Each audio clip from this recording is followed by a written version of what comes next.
Welcome back to our interview with book author, 18 or so books, Dan Vogel, Joseph Smith, The Making of a Prophet, signature books, amazing book. We have spent a couple hours talking to Dan about his upbringing and background and what led him to become a historian and some of his major works. We then spent a good 2 hours talking about Joseph Smith's history as a treasure digger and how that ended up by 1826 with him being convicted likely of being a glass licker or a disorderly person or whatever it was a disorderly person. Yeah. And how he was kind of washed up, embarrassed, and that led him to figure out what next to do in his life. He goes back and he marries Emma. He elopes with her against Isaac Hale's wishes. Goes back to his home with Emma. They stay there for a while. And then at some point he's got to go back to Isaac's to get some of Emma's furniture and her dowry or whatever possessions. So let's pick up on the story. Last we talked about the Book of Mormon. All that had been discussed was that in 1823, Joseph had, in trying to resolve family disputes and in this habit of his of telling stories to his family that related to Indians and Indian lore, he references golden plates that are in a local hill as the source for these stories. And so Joseph Smith Sr. and later Alvin and the whole family are sort of like believing that there are golden plates in the local hill, guarded by a spirit. And that at some point Joseph was supposed to get them. And they're thinking, maybe we'll make a bunch of money, or maybe we'll get famous, or maybe we'll do some important work. But Joseph wasn't able to retrieve the plates in 1823, wasn't able to retrieve the plates in 1824. By that point, there was no talk of a Nephi or Moroni, right? According to Dan. Yeah. But there's still this lingering hope and belief, not just with the family, but in the book I read, he mentioned it to that competitor charlatan guy, Samuel Lawrence, and he mentions it to one of the ministers. So over time, word starts spreading that that Joseph Smith believes there are these golden plates in a hill, and there's probably superstitious folks that maybe believe it and are excited about the possibility, and there's probably other people that think he's full of garbage and they want to expose him as a fraud. But controversy starts swirling around this idea. So we pick up in 1827 when Joseph Smith is back with Isaac and they have this confrontation.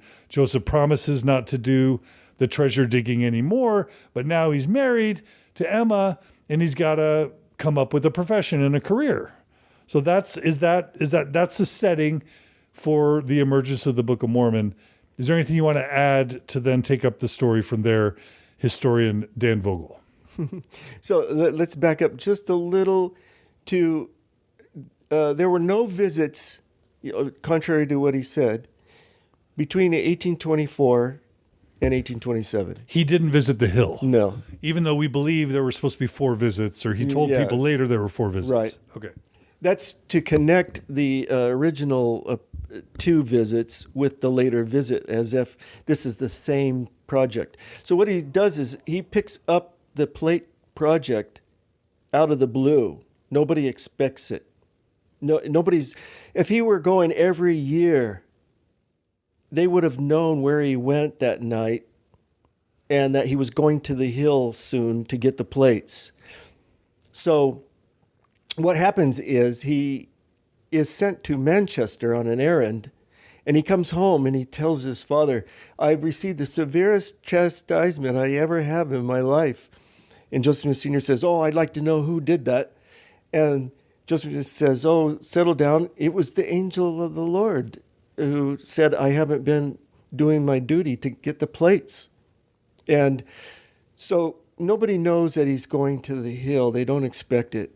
And Joseph Smith, no one knows exactly December 22nd. He goes to the hill every year.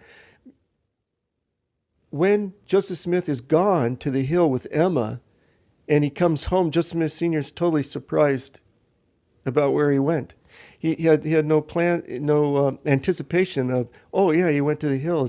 It's time. Is your point that he's changing the story, that He's now picking it up. Yeah. we think that this was like from the beginning? Moroni appears and he Yeah. says 4 years you're going to return every year, and then eventually you'll get the plates. Mm-hmm. And basically, it sounds like what your point is to say that's story that's made up later. Yeah.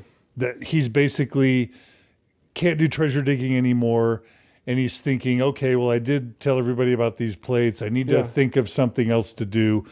And so later he rewrites history to make it sound like there was this divinely mandated plan about producing a book from as early as 1823. Is that what you're trying to say? Yeah, he picks up the story. Okay. All of a sudden. Okay. He's going to use this story in a different way. Okay. Well, in a religious way, sort of like he did in the beginning to try to solve his family disputes. Well, let's talk about that. So he's married to Emma. He's back with Isaac.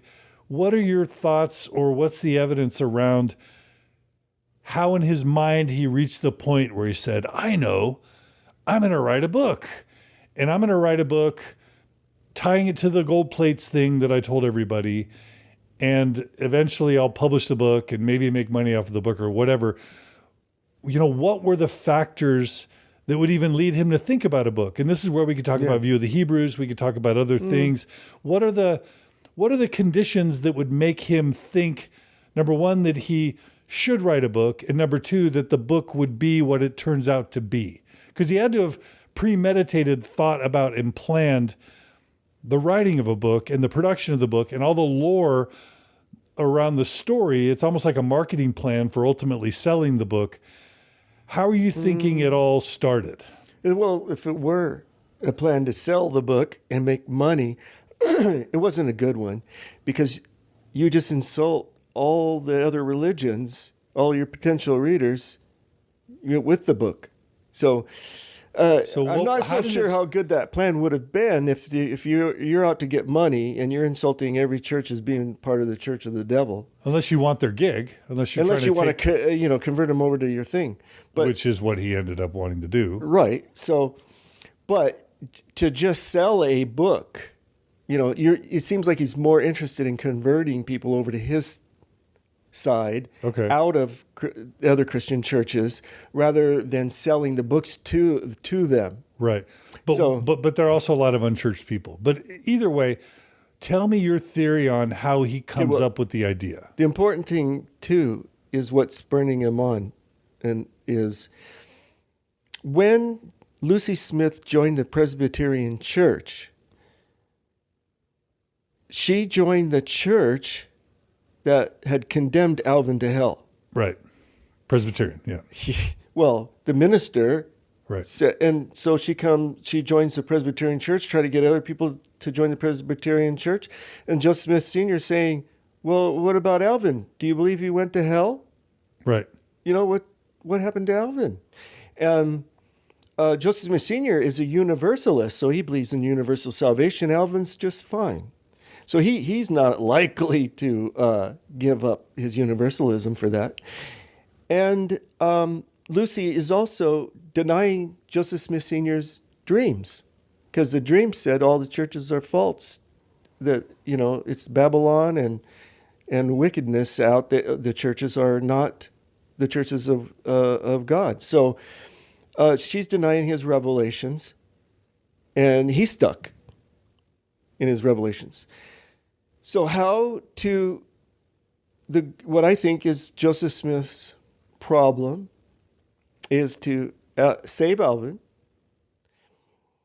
and reunite his family in a church where they can all belong. And the only way to do that is to support Joseph Smith Sr.'s dream visions, but convert him to Lucy's type of religion. So the Book of Mormon is very anti-universalist. It saves Alvin just right in the beginning of Mosiah, the part which is the earliest part that survives. The earliest part is Mosiah, where King Benjamin preaches that the infant and those who die without the law are saved in Jesus. So he saves Alvin. He saves the infants that have died in the family. And he wants, the problem with universalism is, and the Book of Mormon tells us what worries Joseph Smith about universalism is that it causes people not to obey the commandments because they're going to be saved. So he tries to resolve that. He tries to get his father to repent, basically. But just like you said, it's a not very smart way to make money to write a book like the Book of Mormon.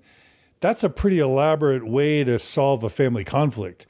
Not just to write a book, but to write a book that you claim comes from an angel with golden plates. And so, I mean, there's other things. There's got to be, he's married. He can't do treasure digging anymore. He needs to figure out a profession. And he probably wants to make some money so he can support his family and have kids, right? Yeah. So it's not just solving doctrinal and theological problems, although I would agree that's clearly an important part of it. Well, in my view, Joseph Smith's a true believer, and that's the source of his charisma. True believer in God, in that he himself is inspired, that he's got a conversion. He in his 1820 he did have a born again, what I believe is a born again experience.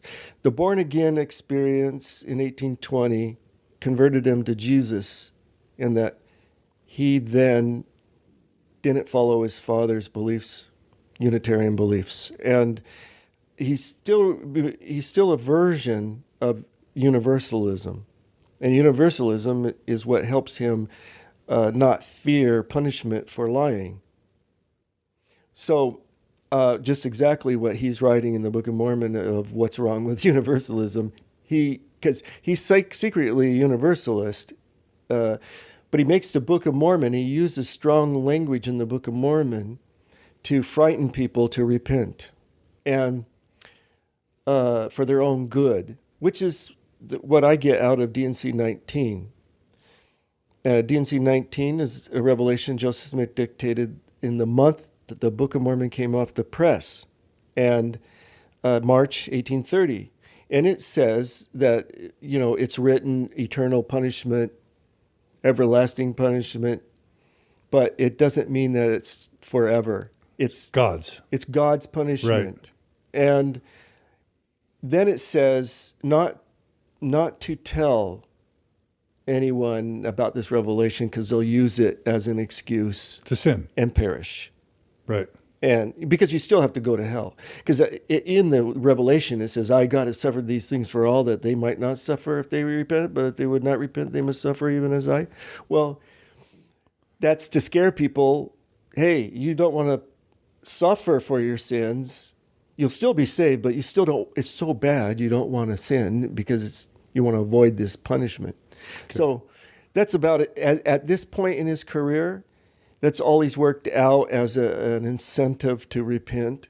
Later, he works out the three heavens, and that becomes more elaborate, where everyone basically gets saved, but there's an incentive to keep on to do good still, even though everyone is saved in some form, except the sons of perdition.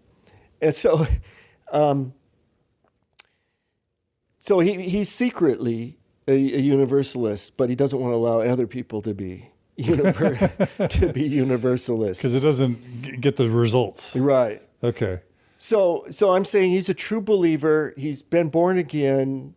That's the original core of the first vision that he changed and made into a vision that was worthy of a prophet, and even implemented his new mission as he saw it later in his history.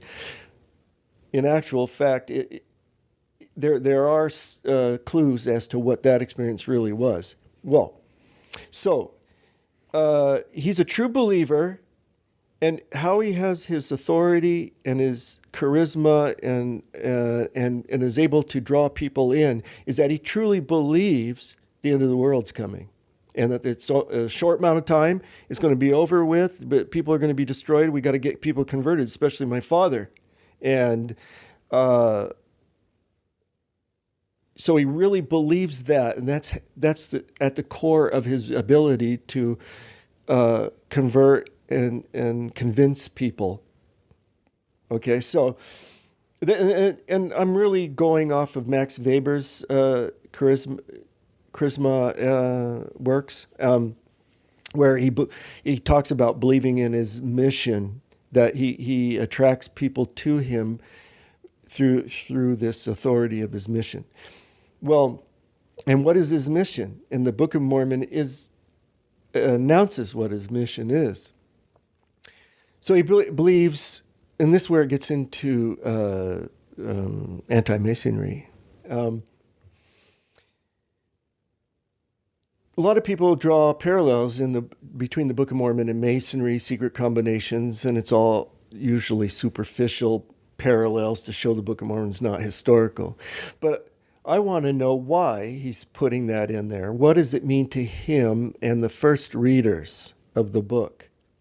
Because they see a lot more in the Book of Mormon than just parallels to Masonry. Martin Harris, when he came to Kirtland, Ohio, he's quoted in 1831 as saying, "The Book of Mormon is the anti-Masonic Bible, and everyone who doesn't believe it's going to be damned." So, how much they're seeing a lot more, in the book. And the reason why the Book of Mormon is anti-Masonic is because, and this is what he could not have written if he tried to do it in 1823, is that in 1820, as he's sitting down with Martin Harris in 1828, there's an election going on, the 1828 election with Andrew Jackson against John Quincy Adams. John Quincy Adams is a Whig, a conservative, and Andrew Jackson is you can describe him as a Democrat. He appeals to the common man, the lower classes, and in the 1828 election, the opponents of Jackson used the anti-Masonic furor that was going on in Western New York against Andrew Jackson. Because that guy that was killed, what's his name? William Morgan. William Morgan in 1826 had been what people commonly believed. He was abducted by Masons because he was going to publish their secrets. It eventually got published after his death. But he was preparing to publish their secret ceremonies and signs and words and things.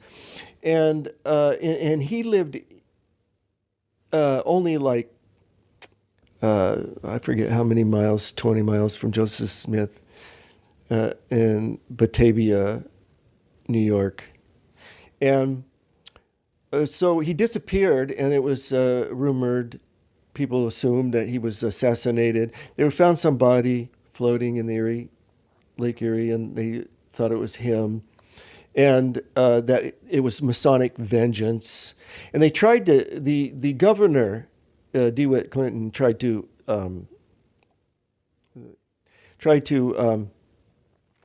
take the perpetrators to trial. They got off with light sentences or altogether. And it was rumored that the juries were secret, Masons. They gave the signs and stuck together and protected the assassins. And so there was a conspiracy in government, in law, and government. Andrew Jackson's running for president. He's a Mason in Tennessee. And Masons, they have kings. And one reason why Masons are disliked is that they think they're like the Illuminati in France, and they're going to set up a king in America and take over the republic, free republic. And when Andrew Jackson gets elected, that's like the worst thing that could happen. You know, there's all this fear that a civil war is going to break out immediately after Jackson gets elected. And Jackson had this reputation. He was the hero in 1812 war of being brutal, you know, just decisive in his actions and brutal. And he hung for, men in Florida for mutiny, and one of them was a minister even. So they had this thing called a coffin bill where they would show these 4 coffins and against Andrew Jackson. And anyway, Masons, this secret combination. And in the Book of Mormon, they talk about secret combinations among the Nephites and Lamanites. And it's responsible for the downfall of the Nephite and Jaredite nations. It also talks about king men, right? Like wanting to install kings. Well, yeah, there is that, but that kind of harkens back to the Revolutionary War. Okay, that's fine. With loyalists. Right. You know. Well, so and the world 1812. The War of 1812 is very worked into the Book of Mormon more than a lot of people think, but it's not so much the Revolutionary War. It's really the War of 1812 is kind of a pattern that Joseph Smith borrows about how to overthrow a country, uniting with the Indians, using them against the intruders, from Britain, and or Britain. I got that backwards. Britain hooked up with the Indians and tried to use them against the colonists, or the Americans, I mean. So this fear of war, it's all rhetoric. It's not real. I mean, Jackson's election suffered in Western New York in 1828. And so when he sits down with Oliver Cowdery, Jackson's just barely in office, so only several months, and the Book of Mormon's, they're finished dictating it. Towards the end, the Book of Ether has a warning. So, and the warning is, if you see, it talks about secret combinations in the plural a lot, but all of a sudden in Ether, it gets singular. When this combination gets above you, you shall know that, the end is near, kind of a warning. And so let me just say, this is super important. I know it is, but I want to bring us back to the initial question, which is 1827, Joseph's married to Emma. She's there with Isaac. What's your theory on how he came up with the idea to write a book, and why? What were his motives, and why a book? And so you're talking about the Masons and how that would have influenced him, but I just want to tie it back. He's sitting there in 1827. Why a book? Why a book? Well, the book, like the stone, is the source of his charisma. Okay. So he gets his authority from the stone. People believe the stone works. This is how he gets his authority and a charisma and an influence over people. He needs a new relic. He uses the stone to create the book. And the book becomes the source, not the stone anymore. The book is the source of his charisma. People read this. He doesn't even have to be present anymore. He sends it to foreign lands. It converts people. And he knows he has this gift, or else he wouldn't have done it.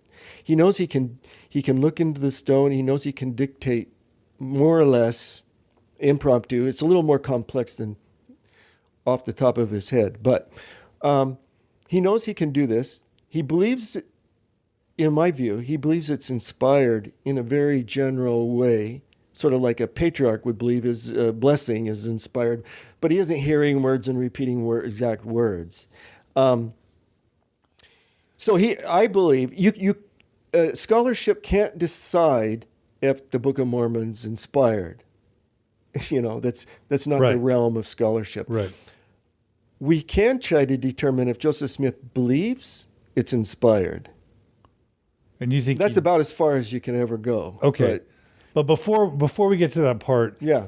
If you had to finish this sentence, when Joseph Smith sitting around in 1827 deciding to create a book, what's his plan? The plan is that I'm going to create a book, and Oh, the plan is in the book. so he's, What's the solution to this crisis in America? what's he trying to solve by creating the book? Well, first of all, Joseph Smith's pretty definitely a narcissist. Okay. And a narcissist loves power. That's what Joseph Smith's after. So he wants more power. He's after power. He's not after Okay. money per se. Money is the means to power. Right. So So he's thinking, I'll create this book and it'll give me power. How? by creating a community around himself that he controls. You think he had the creation of a religion in mind when he comes up with the idea of creating the book? He has the creation of a theocracy in the West. That's his goal. Okay, that's With him as king. He's just some dude who had Yeah. just got busted for treasure digging. He's down on his luck. He was almost thrown in jail. And he just marries Emma, and you're thinking that he's already got in mind that he's going to create a theocracy where he's the leader? Right. Really? I did mention he was a narcissist. Yeah. I mean, okay. Right? Okay. So he thinks I'm going to create a book, and ultimately it's going to lead to a theocracy that I'm in charge of. You really think? Exactly. In 1827. That's in the book. That's what the book tells you. Okay, what does the book say? The book says that that the believers are to create a new Jerusalem. You think that's, like some future thing. No, he's going to build the new Jerusalem. He sends Oliver Cowdery in October 1830, right? October 1830, the 4 Lamanite missionaries leave New York to go look for the New Jerusalem, and they go into Indian territory. Indian territory was their original goal, but they got kicked out of Indian territory. Converting the Indian. The Book of Mormon is to convert the Indian and to marshal them in his army. Interesting. Okay. So interesting. You say on the one hand in your book that he was discouraged and downtrodden for having almost been put in jail and being busted, but you're saying he emerges from that with the new vision. He's basically, what we learned from the last segment is he leaves with this confidence that I can convince people to believe me that I have power, right? I can get people to, even when I don't find the things I promise I'm going to find, they still believe in me more, right? Which we know is true. Like I remember, it was William James who talked about when the Jehovah's Witness predictions about the end of the world wouldn't come true. Somehow the Jehovah's Witnesses believed even more in the prophets after the predictions didn't come true, because the predictions were always, the predictions not coming true were always blamed on the sins of the members, right? And so somehow the predictions not coming true end up reinforcing the belief even more. But anyway, regardless, Joseph Smith emerges from his treasure digging years believing that he can convince people that he has power. Mm-hmm. You're saying he believes in God, he believes in Jesus, he believes Jesus' second coming is nigh. He's trying to solve his family's theological and doctrinal problems, but not just his family's, civilization's debates over Christianity. He's trying to solve that. Mm-hmm. And you're saying he has an ultimate goal of establishing a theocracy and creating a new civilization, the New Jerusalem, and recruiting the Indians to be a part of that. And that this book is going to lead to all that. And that's why he wants to create a book. Is that what you're saying? Well, it's your theory. A faster way of converting people to your thing. You get going out one by one. The book is a sign. It's a miracle. Every charismatic prophet has to create miracles. You have to perform a miracle to create the charisma, and the book is his miracle. I mean, Max Weber even mentions Joseph Smith. And this is like 1922 or something like that. And he talks about Joseph Smith, that Joseph Smith earned his charisma through the Book of Mormon, through the miracle of the Book of Mormon. All these prophets perform miracles, not just Joseph Smith. This is Joseph Smith's miracle. This is something, somehow it's like Moses, he knew he had a talent for, that he could do, that he practiced in some way. And he knew he could pull it off. He knew he could create it. Yeah, it's like his equivalent to Moses returning from the mountain with the tablets and the burning bush. It's the sign to the world that he is a prophet, right? Yeah. Okay. Right. Okay, so we've established a motive, and you're saying money was just a small part of it. It's a means to an end. Okay. Most prophets, as they study them, aren't that concerned with money. That's not one of their things. It's always a means to an end. And the end is their power, their narcissism. Okay, so tell us how he wrote the book and who were if he had conspirators, who you think they were. That's the next kind of question. Oh. So it's 1827. He's back with Isaac and Emma, right? What happens? How does he start writing the book? Okay, we want to go to... So he gets the plates from the hill. Wait, there were no plates. What do you mean? Well, okay, then we have to tell that story. He makes plates, a set of plates out of tin that he keeps in the sack and then in a box. Okay, because he had told everybody there were gold plates, he needs to make good on that. Yeah. So he needs to produce plates. The first thing he does in the confidence is in 1825, when he gets a stone back, he needs to renew his reputation, so he takes Samuel Lawrence to the hill and points out the area and has Samuel Lawrence look, and Samuel Lawrence has his own stone, and he looks and he says, yeah, I see the plates. Samuel Lawrence wants to do this too because it increases his faith, or his reputation, excuse me. And he ones up Joseph Smith and says, but I see a giant pair of spectacles sitting on top of those plates to read them with, Just regular spectacles, nothing magical, no Urim and Thummim, just a large pair of spectacles because the mound builders were believed to be large people. So Joseph Smith says, I don't see them. And Lawrence says, well, look again. More or less like, if you want my testimony, I'm going to show that I'm the greater seer because I saw something you didn't see. So they're both playing the confidence thing, and they both know what they're doing. So Joseph's stuck with spectacles. Yeah, he's stuck. So Lawrence gets to go back and say, yeah, my stone's more powerful than Joseph Smith's stone. I saw the spectacles. He didn't see the spectacles. He had to look twice, So that's how, and then he builds his reputation. I'm the better seer. And that's how it goes. That's a confidence scheme. That's how it works. Okay. And you're building authority and power from nothing because it really doesn't exist. So only power is only created. Right. So anyway, when he gets the plates, he has to get the spectacles also. Go back. What do you mean when he gets the plates? You don't believe he had plates. So he's got to make good on his promise of obtaining the plates. Mm-hmm. And so you're saying he and Emma go to the hill in Joseph Knight Sr. had been visiting with Josiah Stoll, and they go to the hill during the middle of the night, and only Lucy Smith knows what's going on because he requests to have a box. Make sure you get a box for when I bring the plates home in the morning. But he doesn't bring the plates home. So he's telling everyone, I'm going to go get the plates. Yeah. And he takes Emma to go get the plates. Yeah, and he leaves Emma in the wagon at the bottom of the hill and disappears into the darkness of the night. Okay, so she probably believes he is going to obtain plates. Right. Okay, and then he goes up to get the plates, and what happens? Well... she's in the wagon. He comes down, he has no plates, and they drive home, and he says, I removed the plates, but I hid them in a log. Okay. This tells me that he was making the plates probably at that time. Okay. And he didn't finish.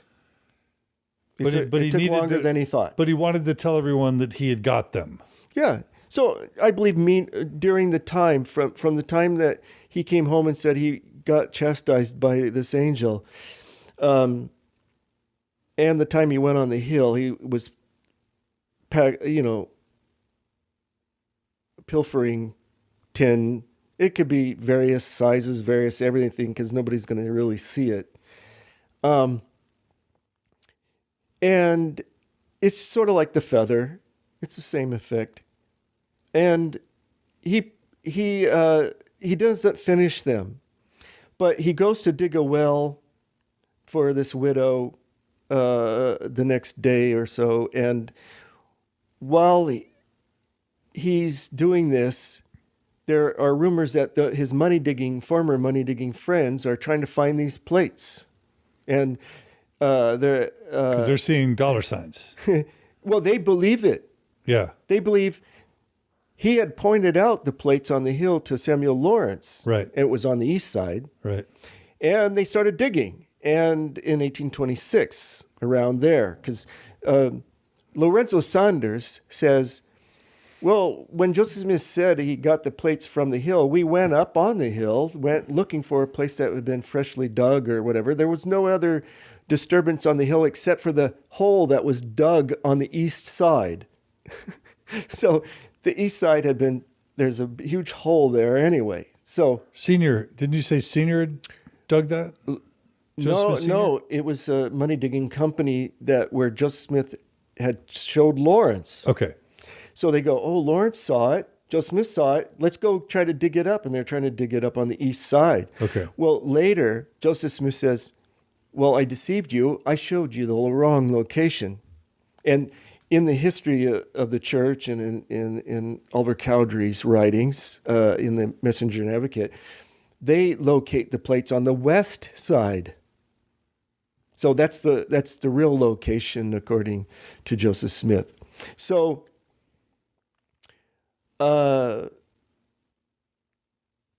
he went to dig the well for the widow after he had hid the plates in a log, supposedly. Right. He could have put the tin plates there. That could have been a likely place to hide them. Okay. And he had it finished. And then the money diggers are about. And Martin Harris said the money diggers were angry at Joseph Smith because he betrayed them, because they were in a company together and he got the plates. They really believed he got the plates. This is how believable his story is. It's fantastic to us, but to the money diggers, it was totally believable that he had the plates. For a while, they believed it. And they were mad that he got the goods, but wasn't sharing it. Right. Wasn't sharing the. Yeah. Yeah. So they're going to try to steal him back. That's why they're mad. Yeah. Yeah. They're trying to steal him back. So he's got everybody, at a fever pitch. He's really orchestrating these people. Right. So Emma comes to Joseph Smith while he's digging the well and says, oh, the money diggers are about trying to find the plates. And he takes out this seer stone that he carries in his pocket, the one that we recently saw in that little bag, that little sack. And puts it in his hat and says, oh, they're perfectly safe. So, because they don't exist. well, they could find the tin ones and then he'd be exposed or something. But so he is legitimately afraid when he takes them home, when the house gets, attacked or whatever. He's legitimately afraid that they could go in and uncover the plates and expose him. But, he could probably think of something real fast, like, aha, got you. But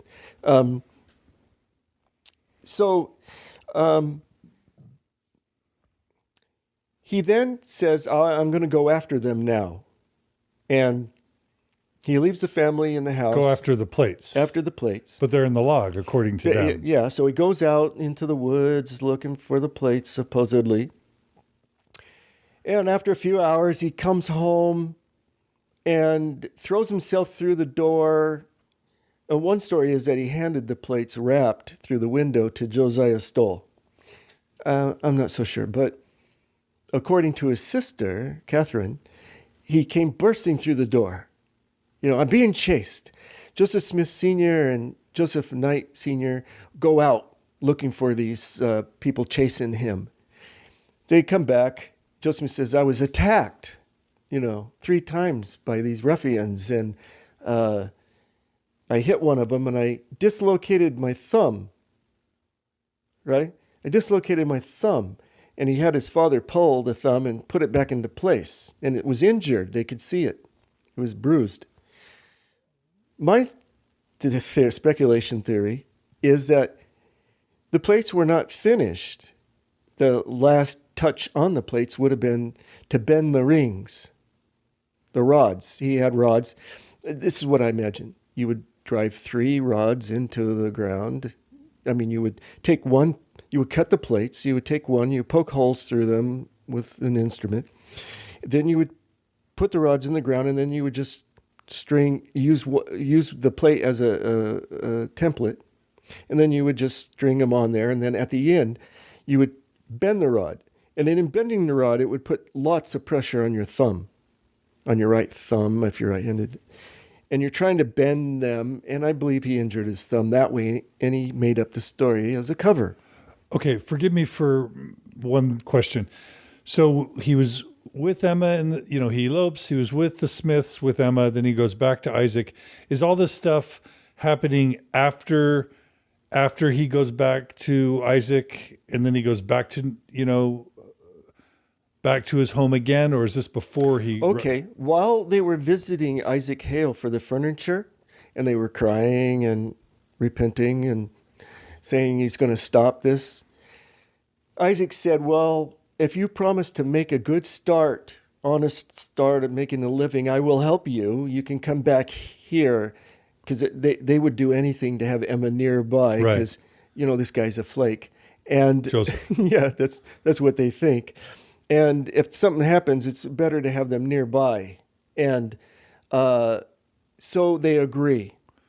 So all the stuff with the thumb and the treasures and the ruffians happens before they go back. Happens before they go back. Yeah. Okay, so while he's after he's eloped, but before they go back. So he says, I'm giving up treasure digging. They go back and he gets the plates, and they come back with these plates. And Isaac Hale's going, what's this? Right. Okay.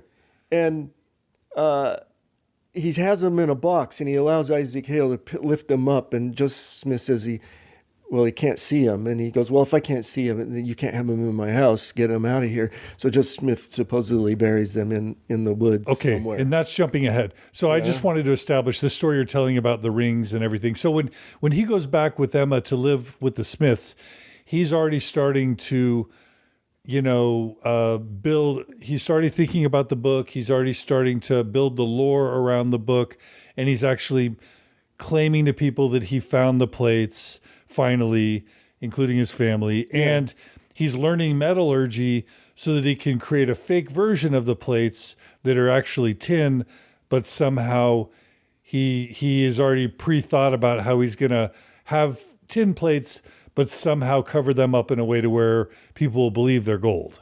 Is that what you're saying? Right. Well, there's no reason to cover the plates and not let anybody see the plates, and supposedly have the spectacles in a cloth and have Lucy fill them and stuff.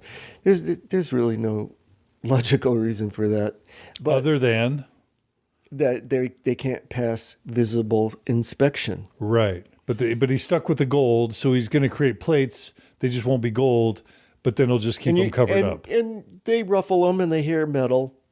Right. And the thing is that the weight of the plates that that William Smith and Martin Harris gave is between 40 and 60 pounds. Right. And at the dimensions Joseph Smith gave, 6 by 6 by 8 is not necessarily the true dimensions, but if you go by that and you account for not a solid block but leaves, and tin plates would weigh between 40 and 60 pounds. But I have an exact measurement. But so something that's kind of weird is because at any point, if he's going to be showing him to somebody covered with a cloth, as he's premeditating this con, right? Yeah. He's got to think, well, they could just pull the cloth off at any time, right? Or they could sneak a peek when I'm not looking.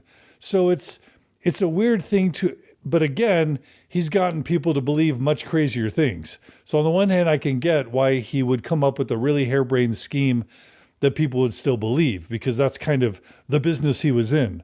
But on the other hand, that's a huge, awful lot of work to learn metallurgy, to fashion these fake tin plates, to bend the rings. He didn't have to learn metallurgy. Well, how did he create the tin plates? The plates are all tin, sheet tin is all over the place. And it's not solid tin. It weighs a little more because it's really iron coated with tin, because that was the only legal way to make it in America. Okay, so he's getting prefabricated sheets of tin. Yeah, it's all over the place, and they use it. And he's just hooking them together with those rings. Well, they use it for coopering, like the band that goes around a barrel. Right, right. They use it for the, roofs of sheds. Okay. They're scrap. They use it to make buckets. They use it to make candle or lanterns. The Wayne Sentinel, had tinware for sale. They would announce tinware, painted tinware, and tin. Okay. So it's all over the place. Okay, so he didn't have to learn metallurgy. He gets the sheets from tin that's around. But you get my question, that he's going to create these fake plates, but he's confident that somehow he can get people to touch them and hold them and have them in the room, but that somehow they'll never be able to sneak a peek and then discover that they're tin, not gold. That's a little bit weird that he thinks he can get away with that, isn't it?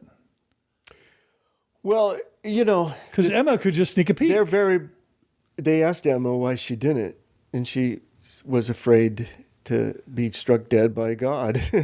Okay, so that's part of it. With this superstitious magic worldview and this idea of spirits and demons or whatever, a cunning shyster could use the fear of God, the fear of angels, the fear of cursings to get people to be so scared they could control their behavior or their perceptions through that fear.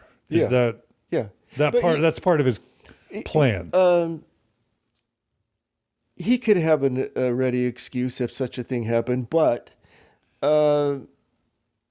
he knew his people. He's good at that's his. He'd been doing this for years at this point. Yeah.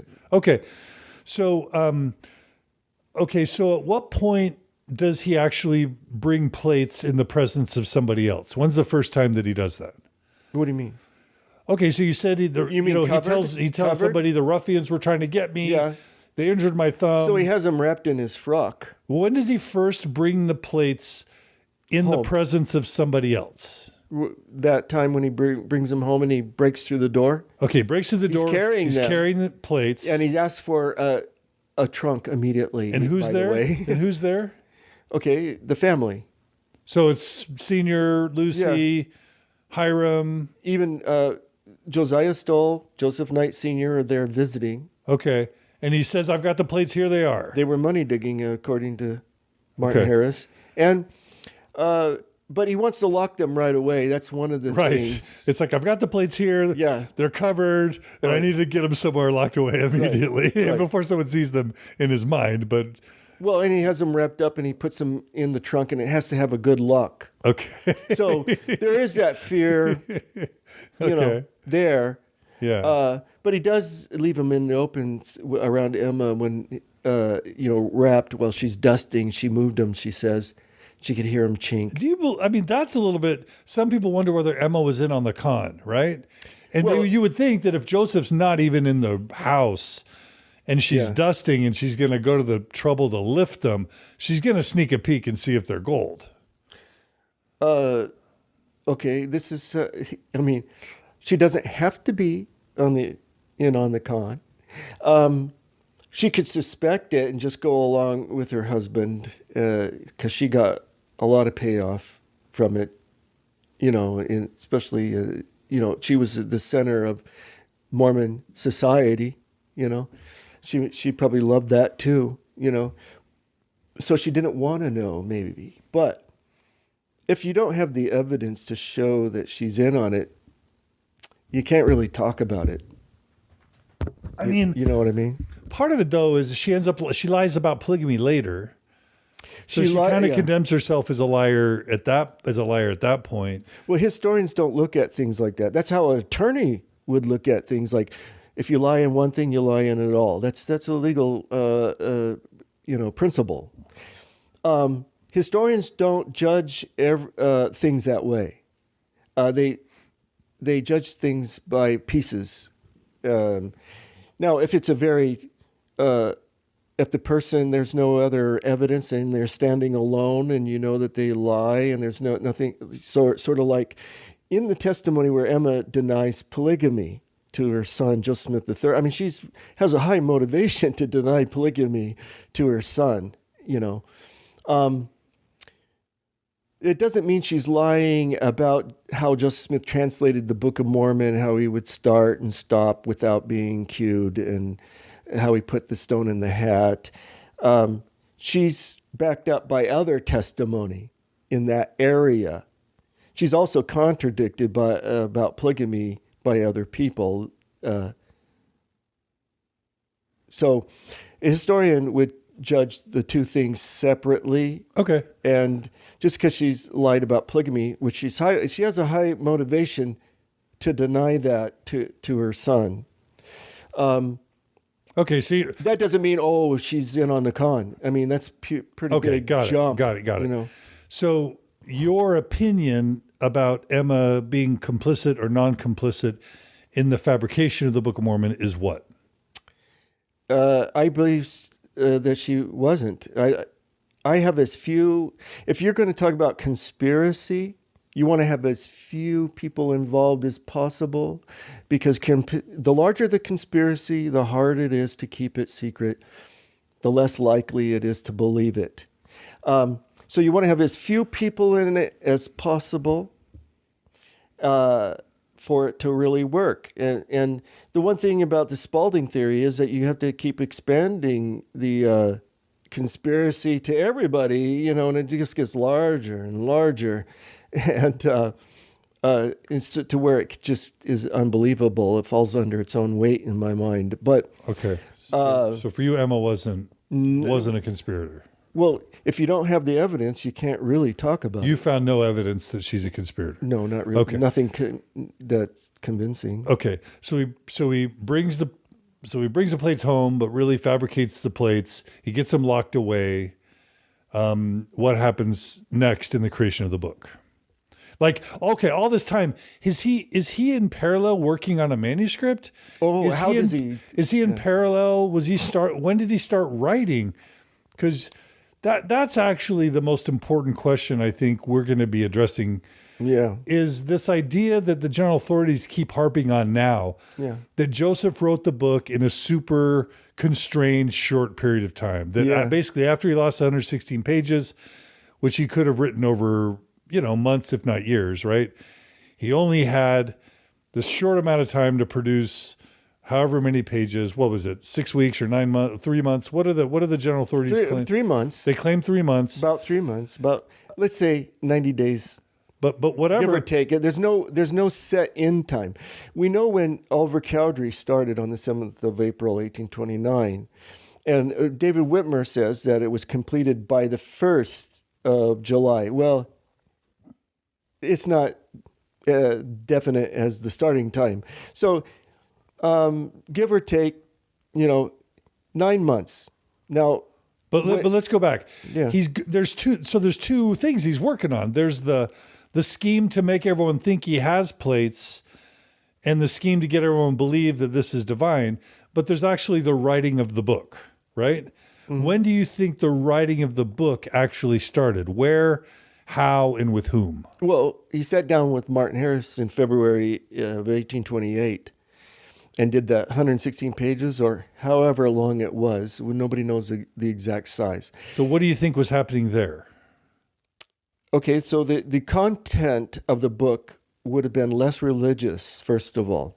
It would have been Mormon's abridgment of Nephi, the books of Nephi, or the record of Lehi, actually. So there was a record of Lehi that Mormon abridged, and Lehi's book probably continued on with Nephi and maybe some other names that he forgot. And it went all the way up to Mosiah, though, and then Benjamin. King Mosiah, and the first parts of the Book of Mosiah were retained from that 116-page manuscript. Probably King Benjamin's speech was probably, in there. The first part of King Benjamin's speech has two parts. And the first part of the King Benjamin speech, and then all of a sudden he goes on for no reason. But that part is probably retained from the lost, that connected with the lost manuscript, and would have been probably in Martin Harris's handwriting. Okay, so when if we had the original manuscript in this area, we would know a lot more about what was going on. If we had the original manuscript in the beginning of Mosiah, but that part was lost in, the cornerstone. And so, what I remember from reading Brody is that when he first set out to write the book, it wasn't supposed to be so much a religious book.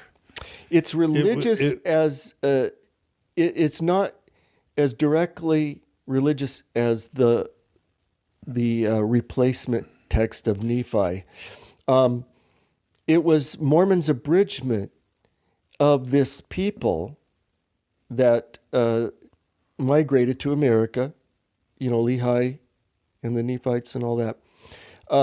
But it was probably incidentally religious, like Pilgrim's Progress or some sort of thing. Like they had a religion, but it probably wasn't as... it was more a political document or it was probably more of a story, and it might have had sermons like King Benjamin's sermon in it. King Benjamin's sermon is a lot like what you would imagine a Reverend Stockton, a Presbyterian minister, giving, except it's anti-infant baptism. But more of a social, it's very, King Benjamin's speech is more of a social gospel thing happening. So it was probably about religion. It was about people that had a belief, but it was Mormon's abridgment, but it wasn't so doctrinal. It probably didn't plan on Jesus coming. There's several hints that Jesus's appearance in America was not planned in this early stage, that part of the story came later as he was dictating. So, and Brent Metcalf, his book on the priority of Mosiah, in his book, New Approaches to the Book of Mormon, lays all that out, why the Nephites didn't know. So when you get to the replacement text of Nephi, he knows for sure Jesus is coming because he had already written about it. But when you read in Mosiah and Alma, there are hints that they didn't know